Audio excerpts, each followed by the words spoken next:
great ideas undiscovered, breakthroughs available to those who can remove one of truth's protective layers.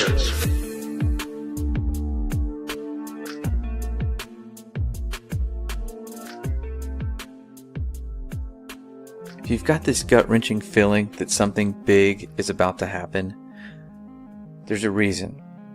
And it has everything to do with what is now being disclosed to the general public.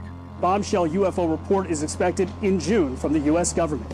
Meantime, UFO sightings in New York have nearly doubled since the pandemic began, and we are getting new video from the Navy showing pyramid-shaped objects flying in the sky. We were warned by the late Wernher von Braun in the years leading up to his death in 1977 that there were going to be a certain number of cards played on humanity, all leading to a culminating event.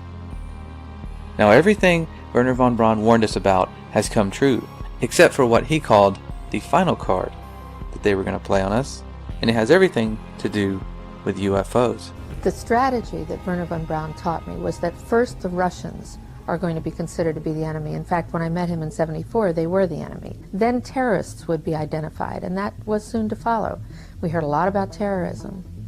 Then we were going to identify third world country crazies. We now call them nations of concern.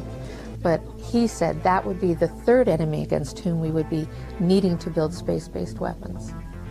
And the next enemy was asteroids. This new one you're tracking, how big? It's what we call a global killer. Nothing would survive, not even bacteria. An asteroid some scientists call a city killer came closer to Earth than the moon this week. The scary thing is that scientists had no idea it was coming. Now at this point, he kind of chuckled the first time he said it. Asteroids, against asteroids we're going to build space-based weapons. So it was funny then. And the funniest one of all was against what he called aliens, extraterrestrials. That would be the final card. And over and over and over during the 4 years that I knew him and was giving his speeches for him, he would bring up that last card. And remember, Carol, the last card is the alien card. We're going to have to build space-based weapons against aliens. And all of it, he said, is a lie. The way he said it to me, there was no doubt in my mind that he knew something that he was too afraid to talk about. Can you tell us, have unidentified flying objects been seen? Well, sure. We have lots of reports about what we call unidentified aerial phenomenon. Just a few days ago, the Pentagon confirmed that a 2019 video of a UFO sighting is actually real. It was a UFO. Very importantly, I'm hereby directing the Department of Defense and Pentagon to immediately begin the process necessary to establish a Space Force as the sixth branch of the armed forces. That's a big statement. Perhaps we need some outside universal threat to make us recognize this common bound. I occasionally think how quickly our differences worldwide would vanish if we were facing an alien threat from outside this world. They've done a great job systematically programming each one of us into believing that this alien threat is very real and very near. But what they don't want us to realize is what ancient accounts actually say about these beings. Now, the idea that ancient aliens encountered mankind is very popular today. We've all seen these accounts of aliens bringing us great technologies and sharing all these secrets with us. But what they want you to forget is the actual origin of these ancient alien stories. They were never considered to be from outer space. They were considered to be fallen angels. Could we reinterpret the story of fallen angels as beings not from heaven, but from Mars? Accounts dating back thousands of years depict an angelic race of people coming down and sharing their technologies and their ideas with mankind, even producing offspring. But they want us to forget that and replace it with this idea of ancient aliens from space. And they have to, because that's the only way this deception is going to work, is if we don't understand what's going on. Now, if we look back at the origin of the modern alien abduction era, we'll see that it has a very demonic undertone. And look at this character right here, Aleister Crowley.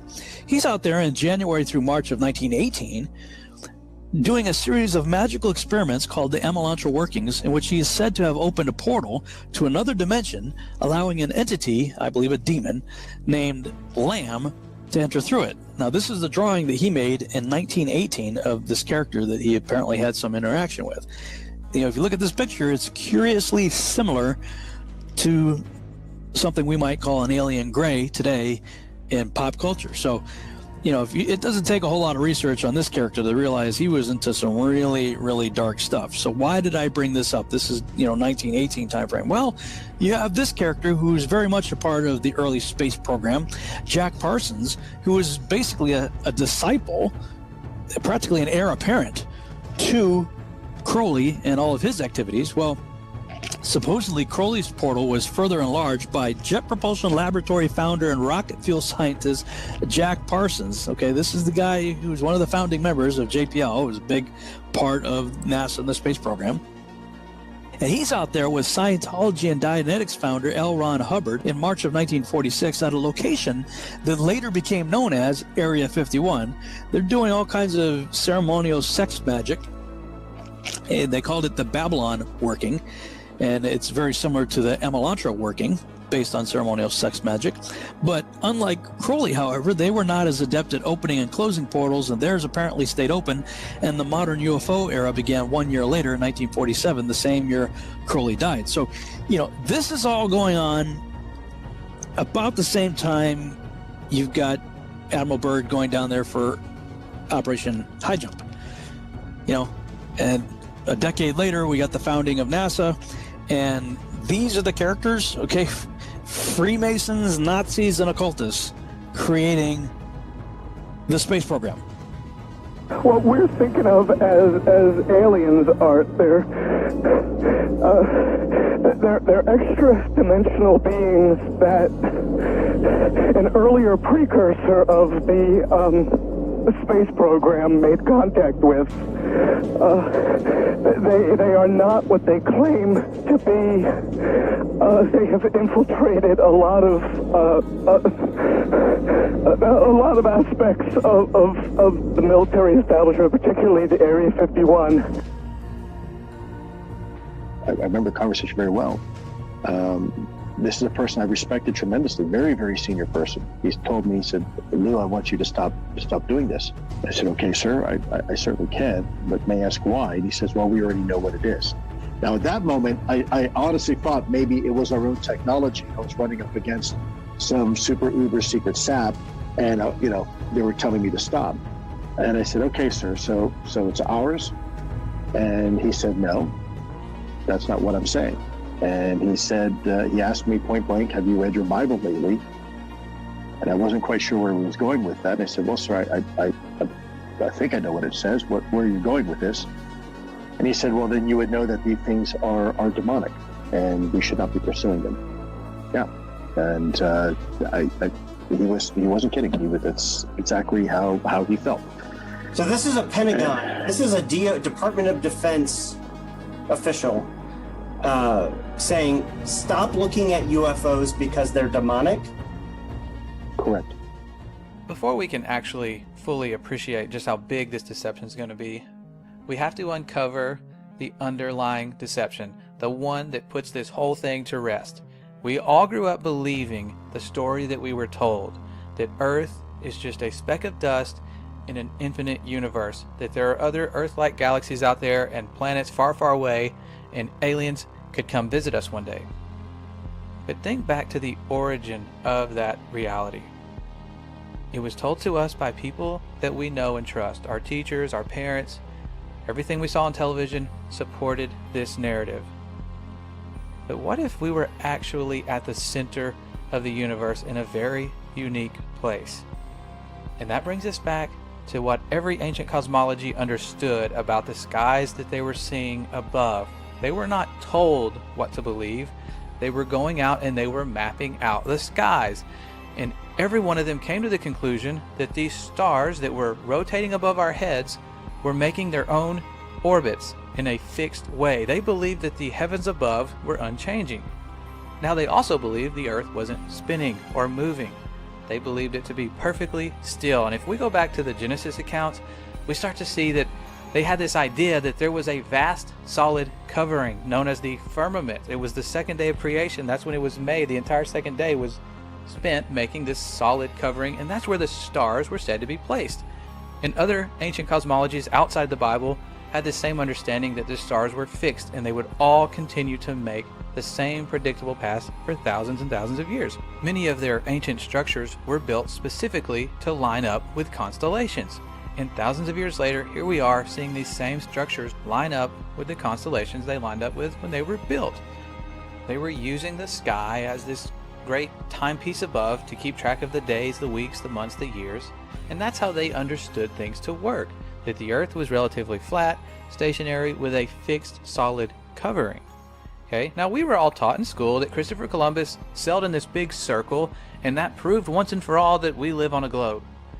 But ancient maps, even after Columbus sailed his big circle, still showed that the Earth was flat and stationary, with Antarctica being the edge. And what we all considered as settled science, that hundreds of years we've just known that the Earth was a ball in infinite space, it was a highly debated issue until very recent history. And they were actually teaching the Earth was flat in schools as recently as the 1920s. We were just talking and I asked you what shape the Earth is, and what did you say? What were you taught in school in elementary school? I was taught in school that the Earth was flat. And the first person to ever venture far enough up to see what the Earth looked like was a guy named Auguste Piccard. Most of us have never heard of this person because when he made it to the stratosphere, he said he saw what appeared to be a flat disk with an upturned edge. Now, after Auguste Piccard ventured to the stratosphere, we have the U.S. Air Force showing us the stars from space for the very first time. And when you look at what they showed us, what they actually saw, you begin to understand why the moon landing never had stars in the background, why they're not showing us stars from space anymore, because it's very difficult to pull this off. The sky is deep black. As you can see the stars. Oh, yeah. You know, and pretty much all the time you can see the stars. The sky, of course, was black. The heavens are 10 times as bright, stars 10 times as numerous. And we could not see stars. The thing about Carl Sagan, billions of billions, is that there really are billions and billions of stars, and you can see them. It's an unfathomable blackness, like texture you feel like you could stick your hand into. And that's when things start to get weird, because people have gone back and looked at declassified documents that for some reason keep mentioning a flat, non-rotating Earth. Over and over again, it's in their flight plans, it's in all their working models. This flat, stationary Earth repetitively keeps showing up. If it doesn't exist, there'd be absolutely no reason to base all of your science on it. Something else shows up. In the 50s, in Russia, they had documents describing the firmament. Deals. It's a long fly ball going back, and the ball shatters the sky, bringing the ocean itself down into the stadium. Oh, Simpson just broke this dream's reality wide open. And we take for granted our entire view of the universe hinges upon the Apollo moon missions. It was actually the first time we ever saw our planet as a whole, and somebody confirmed to us what we're being taught is actually real. We found a very unique reel of footage. And you want me to see this while you have me on camera? Well, and to tell us what it is. An old reel received by mistake. It contains the raw or unedited footage of the crew of Apollo 11, Michael Collins, Edwin Aldrin Jr., and Neil Armstrong, staging part of their mission for nearly an hour. I think when you see the footage, you'll see that it's very extraordinary, one of a kind, behind the scenes type of footage. Yeah. Well, if it is, why do you have access to something that no one else has seen before? Serendipity, I guess. Though the federal government would have you believe that this is a view of Earth from a distance out of the spacecraft's window as it nears the moon, it is not. What they have ingeniously done is placed the camera at the back of the spacecraft and centered the lens on a circular window in the foreground. Turn the camera on, please. As they perfected the shot, a crescent-shaped piece of black material was inset slightly into the window to create the illusion of the Earth's terminator line dividing night and day. It is uncannily convincing. If you show this publicly, you're open for a lawsuit. Here is the diffused work light that they used to see camera controls, but not throw light onto the spacecraft's wall. Finally, the iris is opened up, and you can see the real location of the camera and the very bright and near Earth out the window. You're talking to the wrong guy. Why don't you talk to the administrator at NASA? We're passengers. We're guys going on a flight. Now maybe we could say they faked the moon landings. But what about every single space agency after this? We're putting our trust in people to be honest and show us exactly what they're seeing. They would have no reason to lie about going to space, being on a space station. But that's where things start to get even weirder, because we're catching them making big mistakes. They're having CGI glitches. Their wire harnesses are not working correctly. If you do enough searching, you will find clip after clip of NASA fails. These people messing up in the middle of what's supposed to be a live feed, because even with the best technology, things screw up.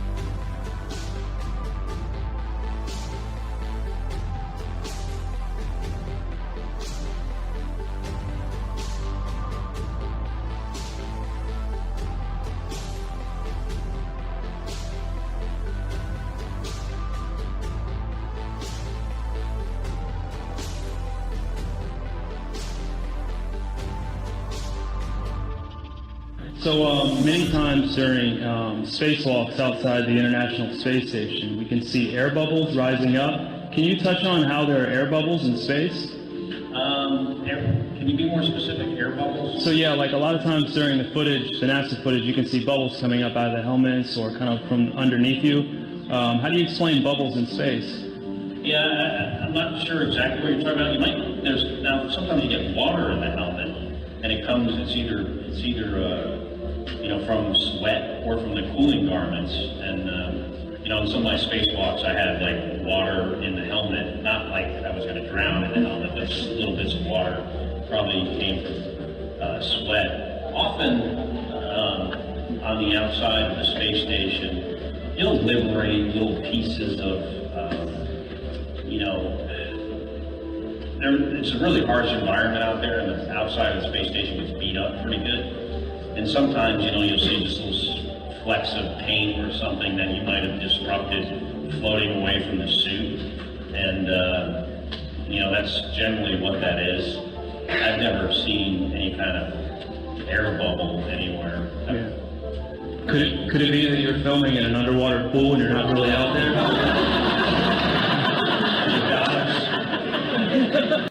Now, you and I could put this whole thing to rest ourselves by going to space. Civilians could go to space. They've been promising us this for years. We can just take a rocket and go to space, right? They are working on it as we speak. In a year's time. In the last few months. Early next year. Very few months. Sometime next year. By the end of the year, we should be taking members of the public into space.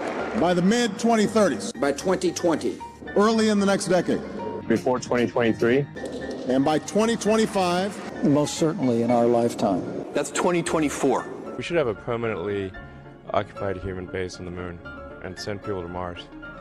It's going to grow old if we don't start flying next year. We'll return Americans to the moon for the first time since 1972, if you can believe that. With our hopes of ever going to space continually burning to the ground, we're left with no other option but to take the pictures of Earth that NASA gives us. I don't want to fool you here. Last month, for the first time since 1972, NASA released the blue marble. A single snapshot of the Earth taken from outer space. NASA's Rob Simon made this, and it had wide appeal too. For example, it ended up as the default background on the iPhone. I didn't even know until I bought an iPhone and turned it on and kind of did a little happy dance. Simon's job is... It's primarily taking data and making pictures out of it. That's what this is, a composite of data sets from several different instruments translated into a picture. A single snapshot of the Earth taken from outer space. To us, the really cool thing was the data set. Up until that point, there was no realistic color map of the globe anywhere. There's artistry to creating the world. What I imagine it to be. Unfortunately, I'm not an astronaut. I've never been to space, but I've looked at these images over and over again, trying to sort of get the essence of it. It is photoshopped, but it has to be. The only time we ever see curvature from any high-altitude balloons or anything that was sent up, it's created using a fisheye wide-angle lens effect. We saw this during the Red Bull jump. Anytime they send up something on television, you're going to see this curved horizon, but it's the result of this wide-angle lens.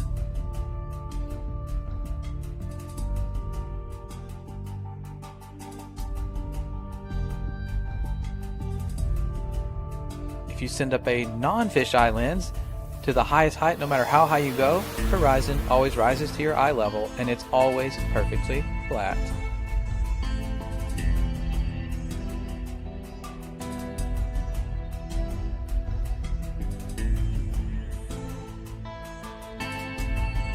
We could also go to satellite footage. After all, aren't there thousands of satellites orbiting the Earth right now? One would think. And yes, there are in fact satellites being sent up year after year. There have been for decades. The only problem is these satellites are launched on balloons, and they have been falling down all over the world. For a Michigan couple when a satellite crash landed in their backyard, and their reaction? Priceless. You never know what's going to happen. This baby fell out of the sky and landed in our yard. We had a problem here. Forget it, Bart. It's so bright out you can't see anything in the sky except the Fox satellite.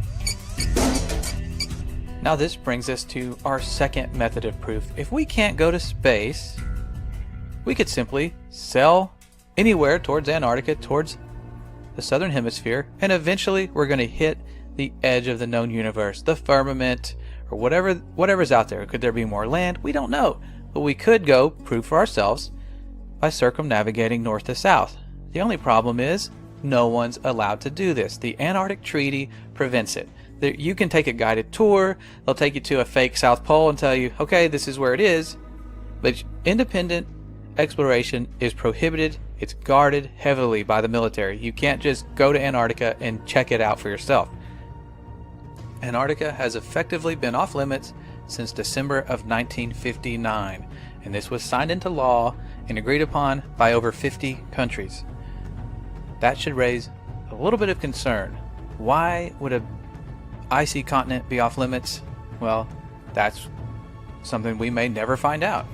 Admiral Richard Byrd, one of the first people to really explore Antarctica, came back making bizarre claims of resources and in a time when Antarctica would be highly sought after by other nations. He also talked about unexplored land beyond the South Pole. Admiral Byrd, you've been to both the North Pole and the South Pole. Is there any unexplored land left on this Earth that might appeal to adventurous young Americans? Yes, there is. And not up around the North Pole, because it's getting crowded up there now, because they find out it's really usable, not only to live in, but militarily.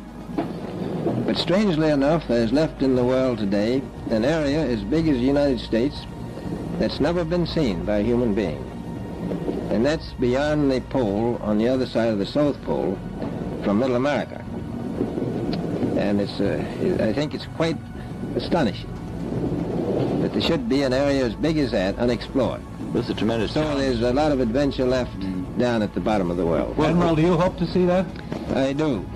Okay, so we can't personally go high enough to see this planet or sail far enough away to see if there is an end to this Earth or some land beyond Antarctica, but we do have a chance to watch rockets launch. They go up all the time. You can watch these rocket launches that seem to be happening more and more, but you have to wonder why they're taking this curved path and they're not going straight up. Now the official answer is they're taking some curve with gravity, and there always will be some cover story for why they can't go straight up. But the big question is, why are we now stuck in low Earth orbit? We seem to get past it multiple times during the Apollo missions. The moon is well beyond low Earth orbit, but now we're stuck, and NASA will tell you for themselves. Right now, we only can fly in Earth orbit. That's the farthest that we can go. As we get further away from Earth, we'll pass through the Van Allen belts, an area of dangerous radiation. We must solve these challenges before we send people through this region of space. Any ill effects from the Van Allen radiation belts? No. Now, I'm not sure we went far enough out to encounter the Van Allen radiation belt. Maybe we did. The belts are 1,000 miles to 25,000 miles above the Earth. Then we went right out through them. No effects on your cells? Didn't even know it. I don't think anybody, well, maybe somebody said you went through the radiation belt, but we didn't feel it inside. I'd go to the moon in a nanosecond. The problem is we don't have the technology to do that anymore. We used to, but we destroyed that technology, and it's a painful process to build it back again. This next generation spacecraft will enable America to explore beyond low Earth orbit. One thing I really want your generation to embrace is that the Earth is a closed system. We cannot leave the Earth. So what about the proofs we were actually given for this Earth being a globe other than pictures in NASA? One of those, the first that I recall, is boats going over the curvature. As ships sail away, they don't disappear all at once. First, the bottom will disappear. See, the bottom of the ship is gone. Now we can see midway up, and then the whole thing disappears. Now, ships came back. They didn't fall off a table. So people realized that the world is curved. I mean, it's a big curve, but it's curved. So, the process of testing claims, the world is flat, the world is round, is what we call science. Now, if you have a claim that can't be tested, that's what we call pseudoscience. The difference between pseudoscience and regular science is whether or not you can test it. The flat Earth, well, that didn't stand up to tests. The round Earth did. Extraordinary claims require extraordinary proof. The world is round. Now this seems legit. Boats do appear to disappear bottom up and go over a curvature at a pretty relatively short distance, which would make sense if the Earth is indeed a ball. The only problem with this theory is when you take a high zoom camera, a telescope, or something with high zoom capabilities, you can bring back a boat that has appeared to vanish. All right, we have optical limits to how far we can see certain objects. Not to mention atmospheric lensing. Your atmosphere will act like a lens. And you can test and repeat this on a very flat surface with a camera yourself. You will see objects appear optically to disappear bottom up, just like they're going over a curvature, but you can demonstrate this on a flat surface. It's testable and it's repeatable. Science! Another big proof we were given was our sun, which it does appear to be going over the curve of the Earth, and we're told that's because we're falling backwards because of our rotation as we orbit the sun.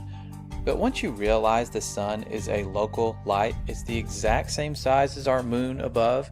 That's why they line up perfectly on an eclipse. It's not because of the coincidence that one's just 400 times larger but also 400 times farther away. It's a much closer light and it's much smaller. Now you would think, because of all the false models we're given of this flat Earth theory, that it would just always be daylight, or you should always be able to see the sun. But it's much closer and much smaller, so when it moves away from your line of sight, it follows the known laws of perspective. And it has to follow these laws because as objects that are, even if they're high up, as they get further away, they appear lower and lower, and eventually you're going to see it vanish due to perspective and the fact that our atmosphere isn't transparent. It might be clear for certain distances, but eventually everything's going to fade out. You can find time-lapse footage of the sun doing just this. It will You can see it, and then all of a sudden it fades out and appears to vanish. That's because it is traveling through an atmosphere that is not transparent 100%, and it is taking its local light with it.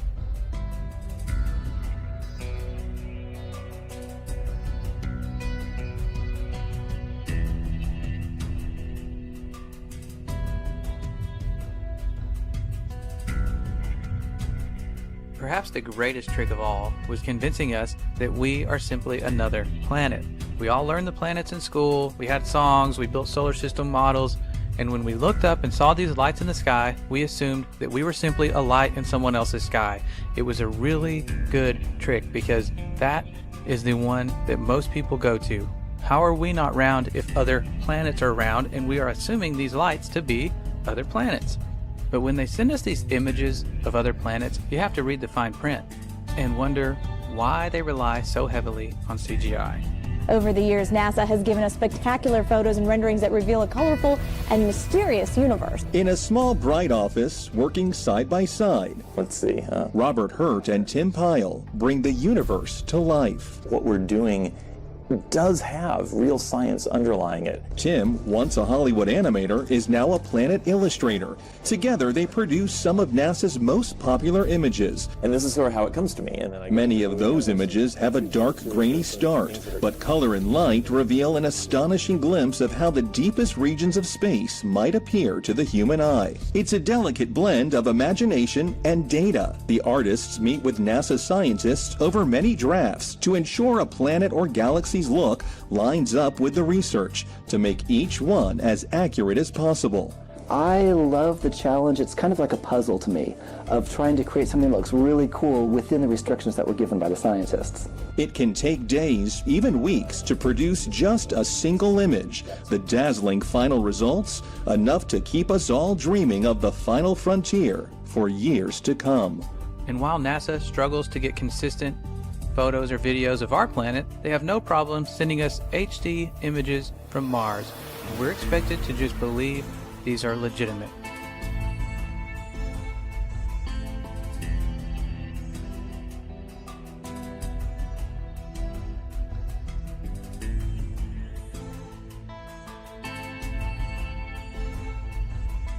Now there is one final thing we can do.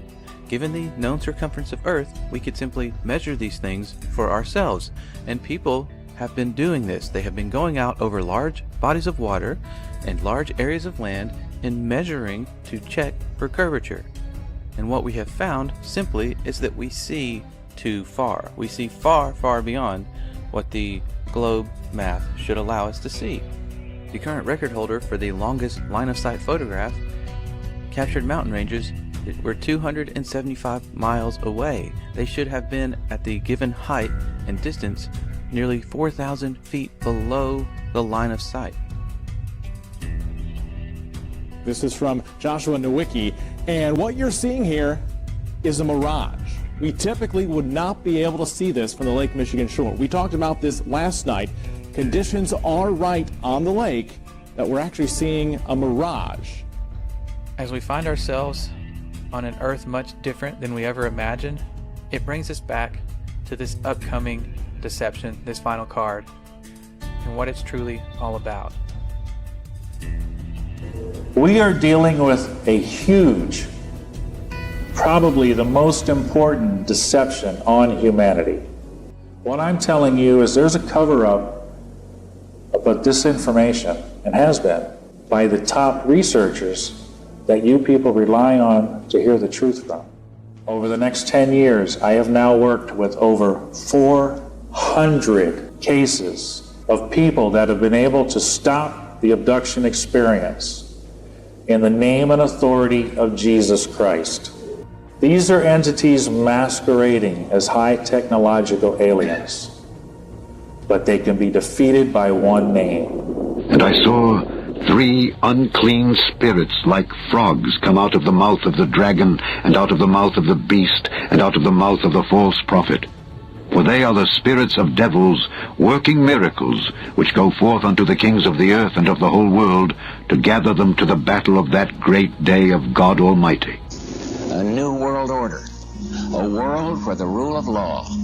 not the law of the jungle, governs the conduct of nations. When we are successful, and we will be, we have a real chance at this new world order. The new world order. A new world order. A new world order. There's no way for us to know exactly where this alien deception is heading, but one thing is for sure, we are witnessing the fulfillment of prophecies in Scripture that told us we were going to eventually head to a one world government. A great deception is coming. We can count on it, and we have to return to the power of the one who put us here, the one who is going to have the final say.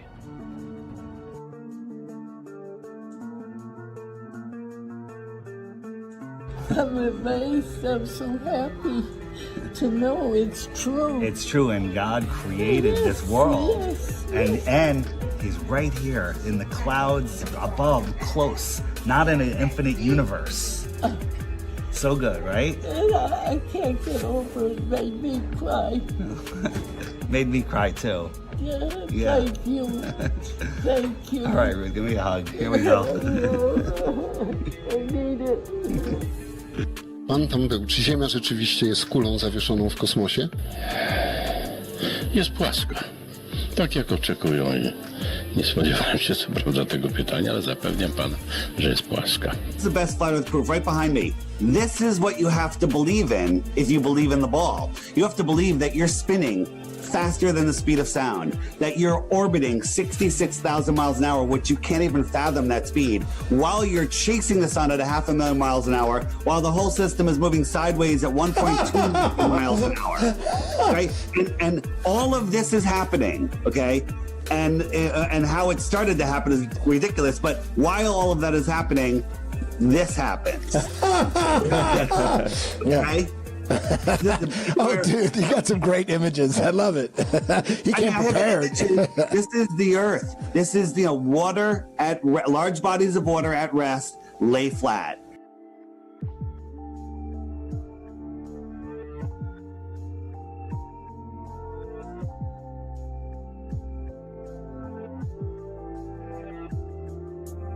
So then all of a sudden the United States and Russia engaged in these high-altitude nuclear tests, and the United States calls theirs Operation Dominic, within which we have Operation Fishball.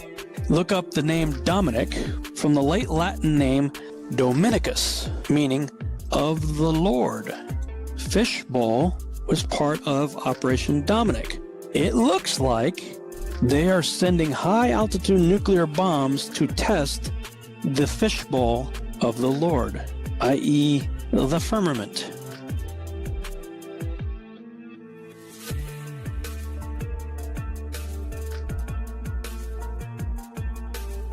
You can tell it's real because it looks so fake, honestly. I was talking with a gentleman from Belcom, and we were discussing the lie.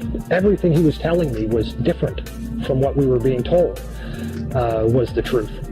And at one point I asked him, I said, man, you guys, you lied about a lot, didn't you? And instantly he said, no, we didn't lie about certain things. We lied about everything. None of it was true.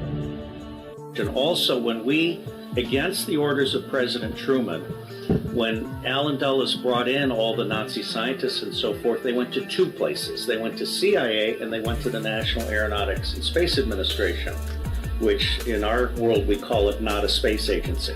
And as Kathy O'Brien has said so clearly, that's where the bulk of the mind control has been done.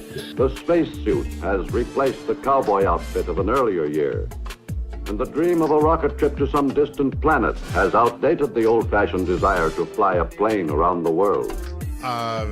So you spin, when you spin pizza dough, it kind of flattens out. It gets wider in the middle. And so Earth, throughout its life, even when it formed, it was spinning. And it got a little wider at the equator than it does at the poles. So it's not actually a sphere, it's oblate. And officially it's an oblate spheroid. That's what we call it. But not only that, it's slightly wider below the equator than above the equator. A little chubbier. A little chubbier. Yeah. Chubby is a good word. It's like pear-shaped. Check this out. This is from Taiwan to Los Angeles, and Hawaii's out there kind of in the middle. Right about here, there was a medical emergency. Where would you land if you were the pilot? Hawaii. Right, or maybe go to Los Angeles. Instead, they went all the way up to Alaska. What? Why did they go to Alaska? The answer is because this is the route. Taiwan, Oh, shit. emergency, Alaska. Hawaii is all the way out here. This is the actual route that they take. He has called them the Galactic Federation of Aliens, and he says President Trump is aware of the existence of these aliens and had been on the verge of revealing their secrets, he claims, but was asked not to do so by the Federation in order to prevent what he calls mass hysteria. Well, the retired general says the US and Israel have kept it from the public because, quotes, humanity isn't ready and the aliens don't want to reveal themselves until humanity can evolve, he says, and understand what space really is. Because space is the world's newest warfighting domain. Space is a warfighting domain. The next warfighting domain. Space is a warfighting domain.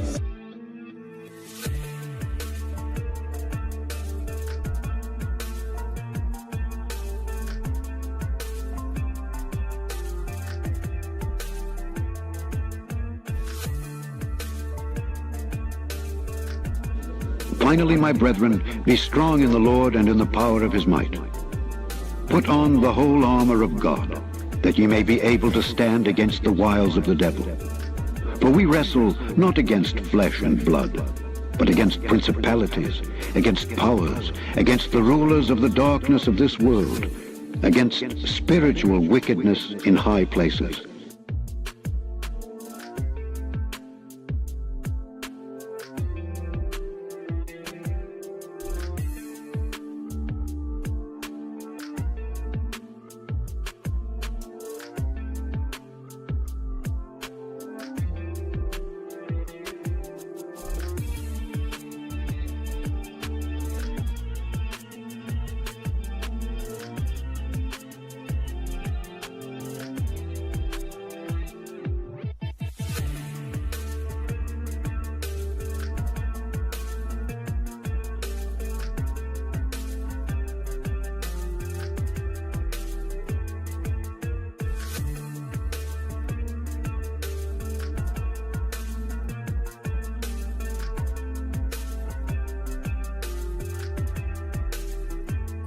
And the stars of heaven shall fall, and the powers that are in heaven shall be shaken.